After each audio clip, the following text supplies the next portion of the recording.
Two of Connecticut's largest utility companies are facing huge fines this morning after state regulators slammed both Eversource and United Illuminating for failing to effectively prepare for Tropical Storm Isaias. Eyewitness News reporter Roger Suzanne joins us now live outside Eversource headquarters in Berlin. And Roger, are these companies accepting blame?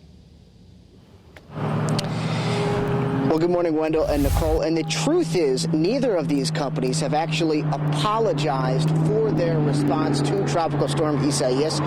Both have defended their actions. But you know, it's interesting. If your child failed a test at school the way that these companies are accused of failing to prepare by state regulators, you'd probably ground them for a very, very long time. Well, these companies, though, are facing even stiffer punishments right now. They have been hammered by state regulators and will have to pay historic fines to essentially pony up for what state regulators say is their ineffectiveness. Listen to this.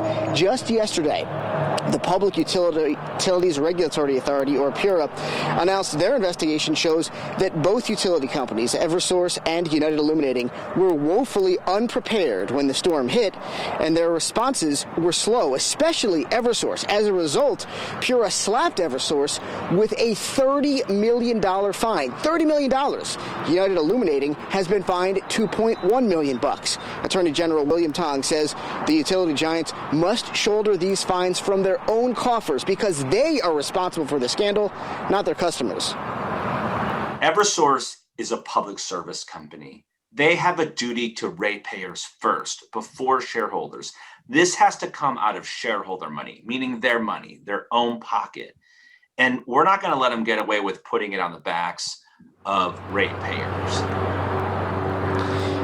Both companies say they are reviewing the proposal. Eversource says we are working and will continue to work in good faith with our communities, customers, and regulators to improve our performance.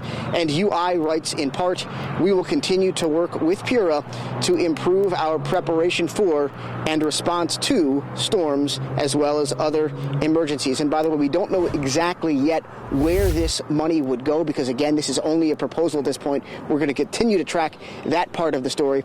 To give you an idea of how a $30 million fine could potentially impact Eversource, keep in mind, we crunched the numbers. In 2019, Eversource paid their then CEO, Jim Judge, more than $20 million in salary and bonus. By the way, Jim Judge has resigned from his position in the wake of this scandal. A new CEO actually was just announced and named earlier this week. Reporting live this morning outside Eversource headquarters in Berlin, I'm Roger Suzanne, Channel 3 Eyewitness News.